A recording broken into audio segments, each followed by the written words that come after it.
LARE of California does require a supplemental examination. It is multiple choice. There's a surprising amount of resources available at the latc.ca.gov website, including reference material, test planning, and it covers very California specific knowledge, as well as, any other stuff. And so here's a list of resources. The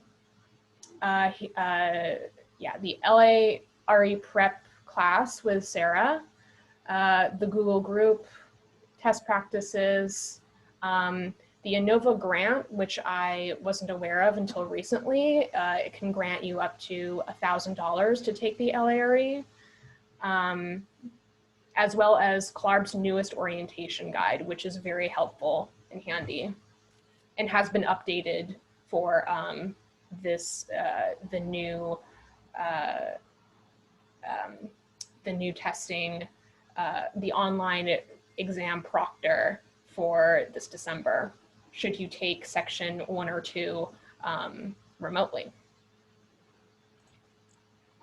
Okay, so now we can go into the panelists. Sarah, I would love to ask how I've heard that this class, the prep class, has been going on for like many, many years. Can you kind of go through the process of how you came to be the lecturer and just how it's been going for you during this new COVID era? Sure. Ray Freeman started the course probably 20 years ago.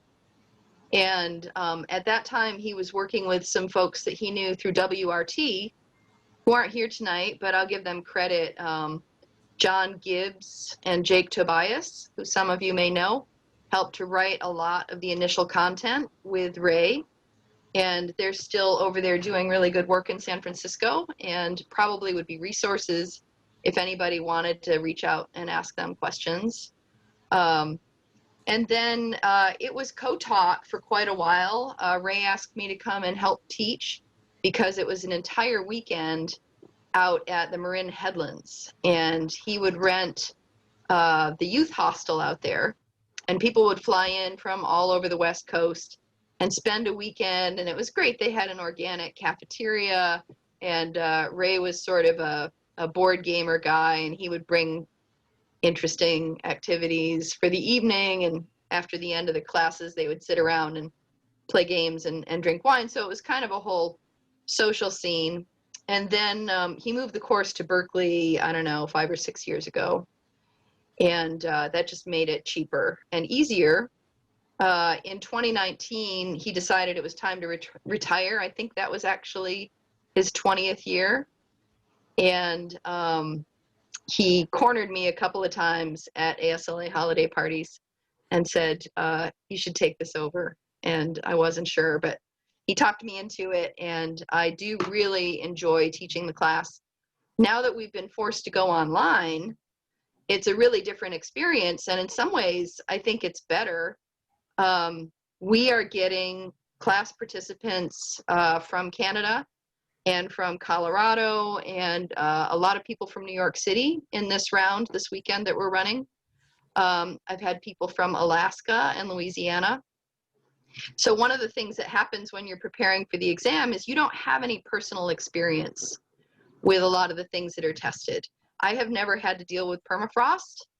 I don't know if anybody here can raise a hand because they know that issue, but there are people in the online class now who are doing this stuff every day. So we were talking today about in Colorado, in wealthy gated communities, they actually install hot water pipes in the roads so that it will melt off the snow. So I still find that really interesting. I learn a lot every time I run the course. And the thing to know is that we teach 3 times a year, and I run a combined weekend for sections 1 and 2 every time.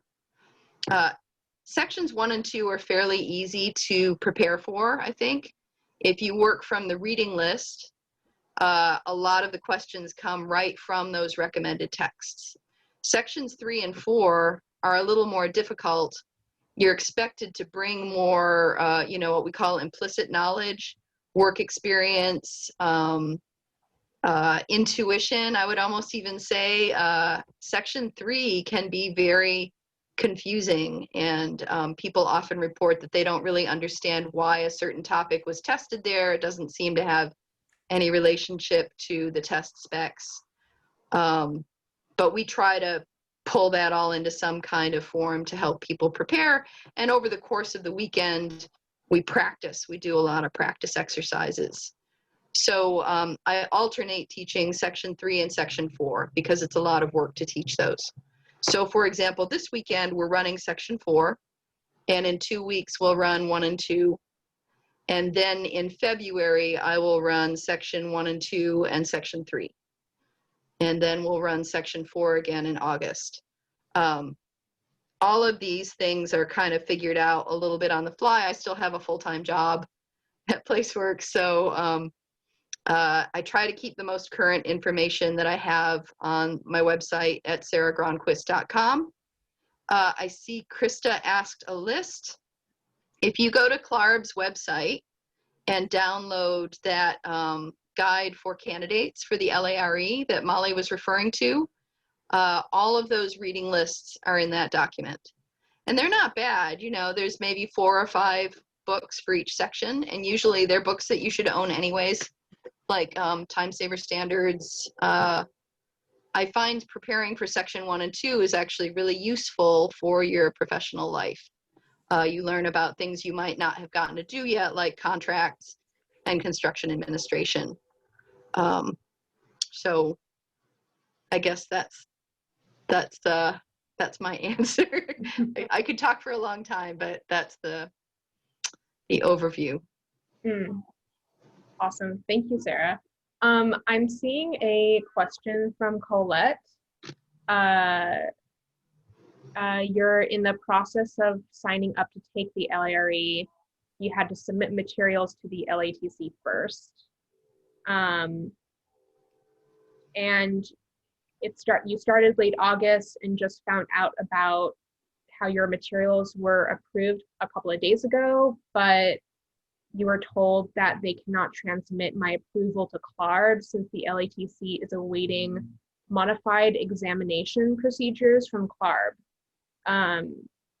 Does anyone have any input on this? I'm not sure. I don't think I can answer this.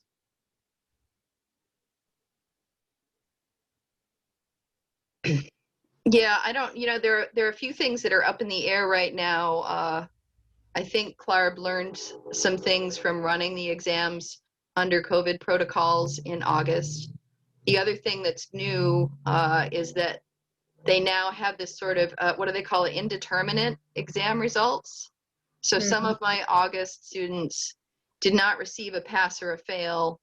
They received an indeterminate result, which means for some reason, some statistical anomaly or irregularity with the testing center, CLARB didn't feel like they could issue a formal pass or a formal fail.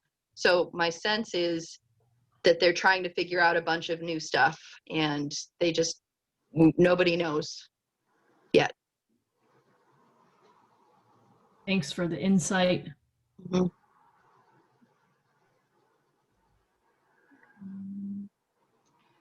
Should I field Maggie's question? Sure. Yeah. 3 days is a long recording. And I think it's much easier for people to stay awake if we're actually meeting in real time and talking about things in real time. We can be surprisingly engaged and responsive with the chat and with Zoom's features. I've been thinking about trying to write little online courses, maybe like a basics primer for grading skills or something like that. But it's kind of a different task to write an online course than it is to record a webinar. I would love to do something like that.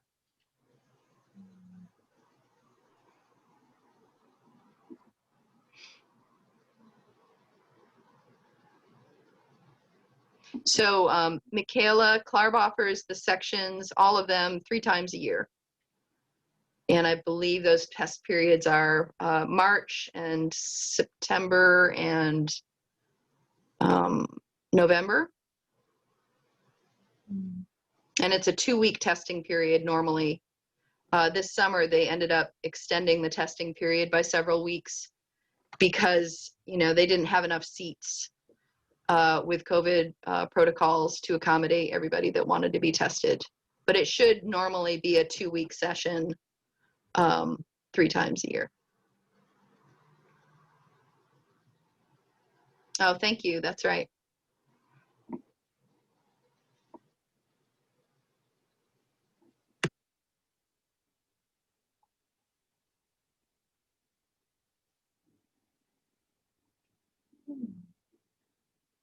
Should we go to the next panelist, Maggie? Would you like to talk about how testing during COVID? Sure. Yeah, I can definitely do that. As I mentioned earlier, I am on section 4, so I just took section 3. I had planned originally at the beginning of the year to take section 3 in April.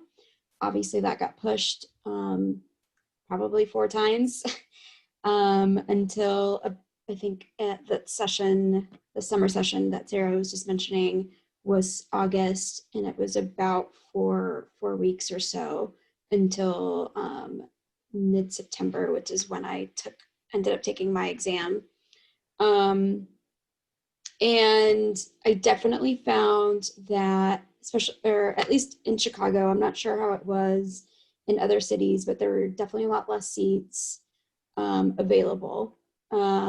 And so it was really hard to, one, I wasn't able to find a spot in my usual testing center, which is something that once you start taking these, you kind of have sort of the testing center that you like and you kind of get used to it. And so I had to go and reserve a spot in another testing center that I was pretty sure had never been a testing center before.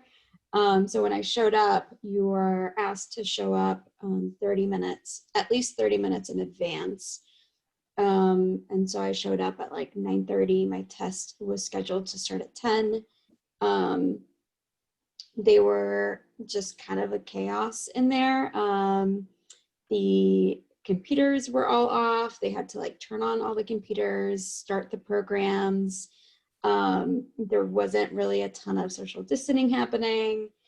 It was just kind of a mess. I didn't get to start my exam until 10:30. So it was kind of wild to be under that kind of environment taking a test, especially because section 3, for those of you that don't know, is a 4-hour exam, or at least that's how long you're given. And so I was going in there, you know, already stressed out that we're in a pandemic, in not the best sort of scenario. And with someone like right next to me, it was all just kind of crazy. But you know, you kind of just have to like keep going, because at that point you're already scheduled and you just kind of have to go with it. And it ended up being, I guess, just fine because I passed it. It was, I will say, pretty, for me, I am a site designer in Chicago, and we have been just as busy, if not more busy, during the pandemic. And so it was really hard to sort of fit in studying through sort of all of the work, and it was all virtual, and also kind of just the stresses of everyday life right now. But at the same time, it was really nice to just kind of have the one thing to look to sort of just to get it over with. And I will say I'm not a person that like needs a study buddy or like to study in groups. So for me, it wasn't too big of an issue that I was at home, not like in a study group or anything. But I have heard of other coworkers and friends who have been doing like virtual study groups, and that has helped them. So that's definitely something like you could look into if that's sort of your style. And then the other thing that was really helpful for me that I actually found when I was doing, I think it was when I was doing the first exam, there's a website,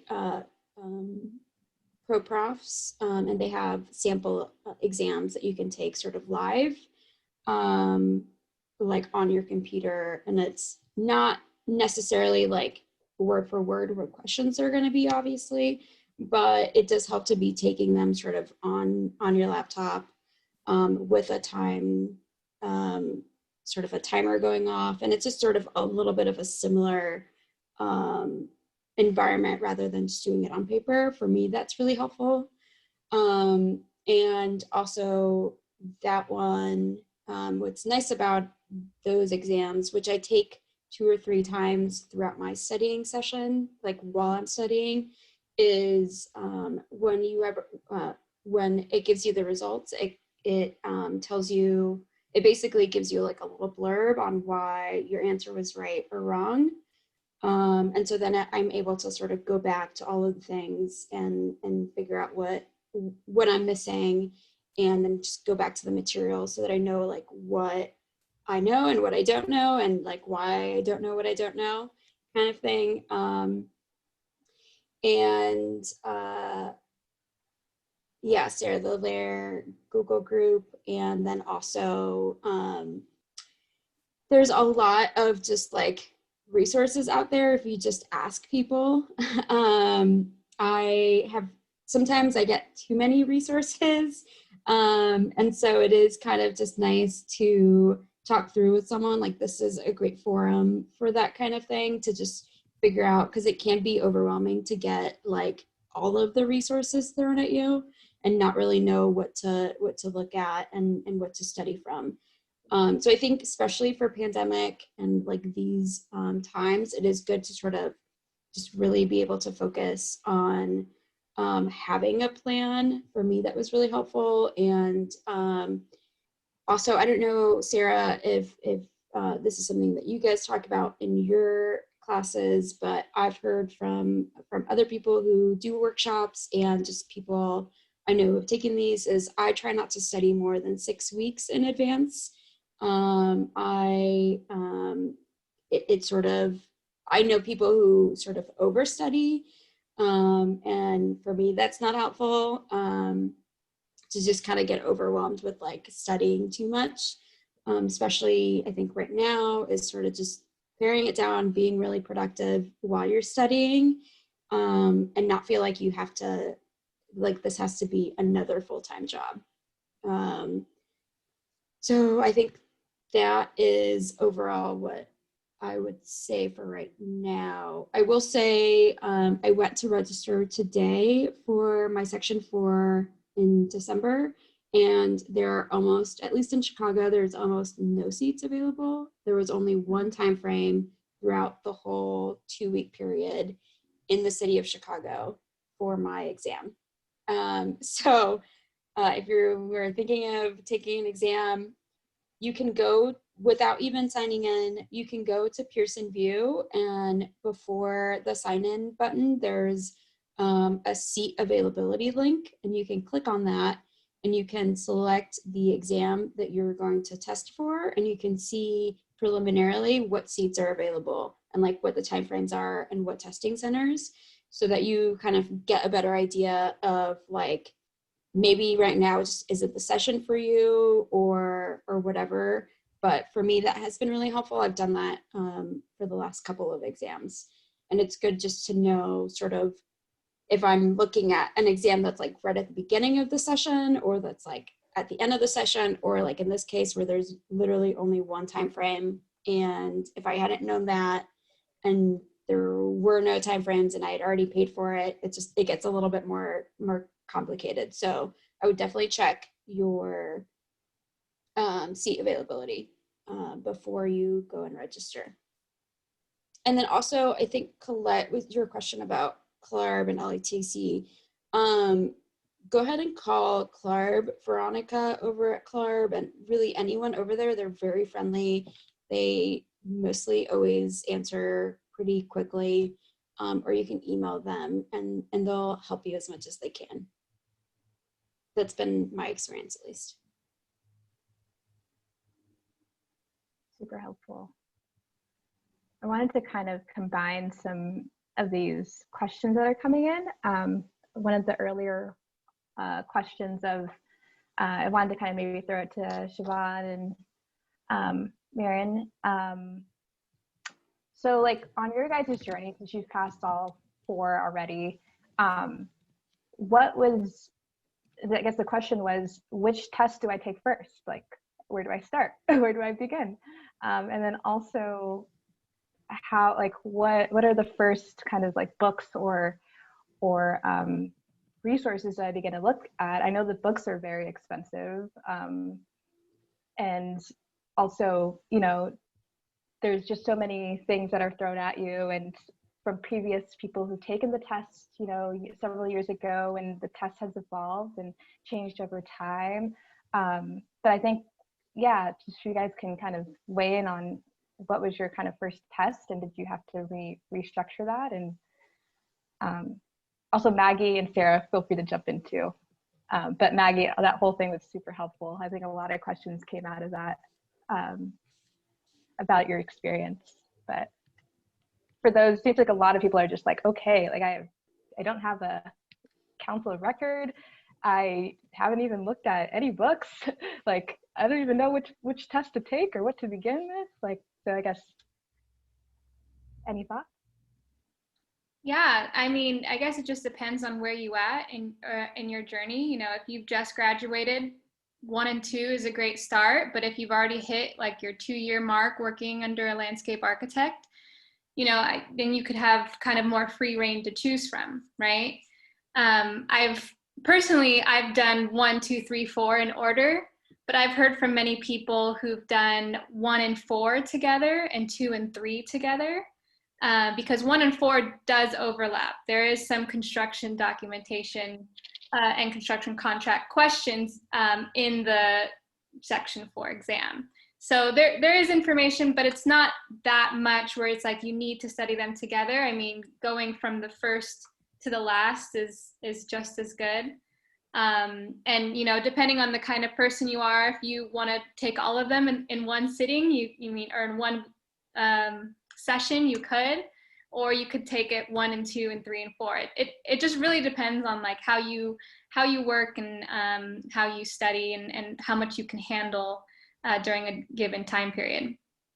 As far as studying goes, what I found was super helpful for me was CLARB actually offers an orientation guide, and they have different sections, and they have the different categories in each section that have a percentage of what is on that exam. So, you know, and underneath the percentage, they have different topics. And so what I've done, I've actually gone through those different topics, and I've cross-referenced the books that they've offered, like, you know, for section 1, the construction contract, the Hines book is very helpful. You know, and I've looked at each section and found the chapter and like read everything about that section, made sure I knew everything within that topic, and then I've moved on, and I've kind of divided that through my studying period, which I found super helpful. And of course I used Quizlet, which is this online index card platform, and I found that really helpful. You can get it on your phone. It's an app, and they have this thing where it's like you can learn them, and what they do, they offer it almost like a multiple choice way of studying. So it's kind of like you're taking a test while studying. So they offer your answer, and then you pick the right like topic for it, or you pick the right question for it. And it was really helpful for me in terms of that. I think the order of tests is always a really funny one because no matter who you ask, they will tell you a different order and how they did it or how they would tell you to do it. For me, I did 1 and 2 at the same time, only because you study for them so similarly. It's a lot of flashcards, it's a lot of memorization, it's a lot of that kind of stuff. So it was easy for me to take kind of one at the beginning of the 2-week session and then the second one at the latter half. So I did those 2, and then I kind of reserved all my mental capacity to take 3 and 4 separately, especially 4. I'm not ashamed to say that I did fail once, and it was a great learning experience. So I guess to that point, I know Maggie and I have chatted about this as well. Everyone's journey is different. And I think one of my biggest pet peeves about the LARE process is the people who keep on telling you how easy it is, and they all pass the first time. That's great, but a lot of us don't pass the first time, and that's, I guess my comment is that's okay. You know, I waited a while before I decided to take my exams. I waited about 5, 6 years, 7 years before I decided to sit for my exams. And my first step was I decided to take a practice exam first, see what I knew and didn't know, and then go from there, and kind of see, okay, great, I got X percentage. So let's see where I can pick up that knowledge from. And then 2, I took a lot of, one of the helpful things that I found was actually lareprep.com. So they have a lot of, I think they sell them for like $20 or something. But they're really helpful in terms of going through the questions. And I remember being shocked that some of the questions were almost verbatim, word for word. So it was kind of interesting to understand like how well it did prepare me. And then in terms of kind of the if you don't pass, whenever you leave an exam, do a mind dump. I cannot stress that enough how helpful that was when I did not pass for the first time. That the second I left that exam room, I wrote down everything that I could humanly possibly think of that was on the exam. Stuff I didn't understand, stuff I had questions on. And so I was able to go back and be like, okay, great. Like I didn't pass, sucks, but at least now I have a starting point of what I didn't know. Because I would say 10 minutes after you leave that room, everything just gone. You forget it all because you don't want to remember it. But yeah. Yeah, that lareprep.com is the same one I was talking about. I actually go through ProProfs, which I didn't even know that lareprep.com is how you get there. I just like Google it every time. Now I know. Correct. But on Marin's point, like, yeah, we've talked about this, right? Like it is kind of taboo at this point of like saying that you failed it. And so now I just say like, no, I failed it. Like, and it's totally fine. Because when you get your license, it's not like it says, she failed section 2 and then had to take it another time. And that's really the only way. It's kind of funny because the only time you'll know what score you get is when you fail. Mm-hmm. And so then, you know, at least for me, I was very close to not failing. And getting that score really doesn't help much because you don't actually know what you got right or wrong. No feedback. Just kind of no feedback. It just kind of means that you have to study all over again. But you know, at the same time, you kind of know what you know, and it's totally fine to fail. And you just kind of have to keep going and not stop until you're done. And I think once you sort of start, it does help to just kind of take that all in and really say like, no, I'm going to finish. And absolutely, I think the starting is the hardest part for sure. There are definitely people out there who take 5 or 6 tries to get through sections 3 and 4. Yep. Not to scare anybody, but it's challenging. You've got to gear up for it like a project. Absolutely. Yeah. Yep. I mean, if you think about it, like these exams are supposed to be hard because what we do as professionals is not easy. And, you know, if it was a piece of cake, what would we all be working for anyways? Very true. And So I found like with the exam, sorry, go ahead. with the questions, they try to trick you, especially with 3 or 4. Yes. It's like they'll give you 4 different options, right? And 2 of them are like, that could be it, and 2 of them are like, you can cross that out. So, a lot of it feels subjective, but it, like Sarah said earlier, just use your intuition and really read the question. Like, really read every single word and be like, okay, this is what they're asking. Or are they throwing these words to try to trick me? Probably. So just really kind of see what they're asking. And it's all about safety, welfare, and what's the third one? But I think to that point though, is like, if I could do it over again, I would probably start earlier, because what I found doing it later in my career, those trickier questions, I know how I do things as a project manager on a daily basis. And I always joke that it's CLARB world versus sometimes real world. CLARB has a very specific process and a very specific protocol of how they want you to do things. And sometimes it doesn't necessarily align with your professional practice or your way of managing projects or your way of dealing with contractors or subs or whatever it is. So if I could go back, I would probably do it much, much sooner. My partner is a landscape architect as well, and he waited way past when I did. And it was funny for him to even go with 15, 16 years experience, and he was tripping up on some of the questions. Not because he's not good at his job, but just because the way that they word those questions sometimes are so just, you have no idea, and you just have to sit and think about it for a second. What is CLARB asking me? What are the key words in this question? And how can I respond in a way that CLARB tells me is right?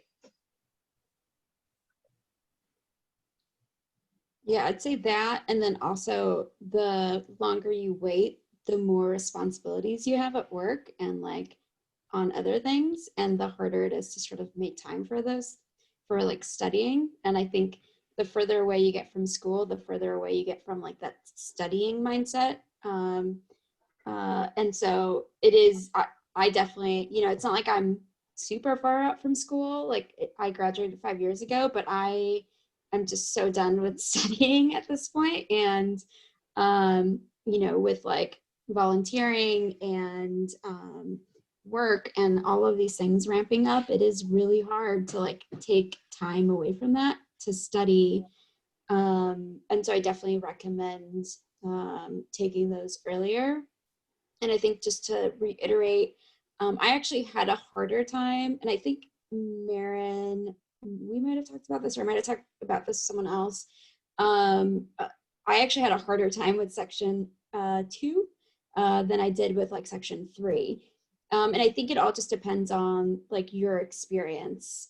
For instance, my friend who has focused more on planning had an easier time with section 2 because it's analysis and sort of all of that initial process and like the planning and analysis. Whereas I don't really have a ton of experience in that, and I've been more focused on like construction documents and design development. And so section 3 for me, I actually studied less and was really worried going into it, but a lot of it was very intuitive for me because this is what I like do on a day-to-day basis. And so it ended up being a lot easier. I won't say it was easy, but it was a lot easier for me doing section 3 than section 2. So it is sort of a game of like knowing what's on there, and then also knowing what your own experience path has been and what may or may not sort of be trickier for you.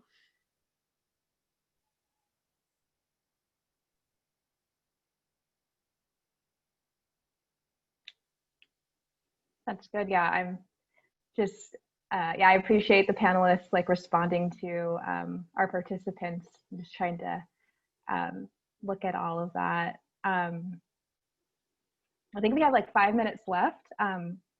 We can't get to all of these questions, but they're all really good and important to your journey. So we'll try and save them and figure out how to connect and get back to you all. But I guess I'll leave it, Molly, if you don't have a question, maybe I'll just kind of give each panelist to just give like a last minute, like one gold nugget or piece of advice that you'd like to give our participants, whether either someone told you or you thought about hindsight after you took a test, or yeah, I know you guys had really talked a lot of really great points, especially about, don't see you failing a test as failure, to continue on and keep on going, which I think all of us can really take that and relate to. I know I can. But yeah, if everyone can just really take this last like 4 minutes now to yeah, just close this out with some inspiration or something. I like to tell people really to not take this as a serious, don't take it personally, don't take it seriously. If you go to the LATC website and you look at professions that are regulated by state of California, actually it's not LATC, but it's a state of California website. We're regulated along with morticians and cosmetologists, and I don't even remember all the categories. This is not any kind of evaluation of your design skill or how much it's how well you can answer the questions that relate to CLARB's health, safety, and welfare concerns. So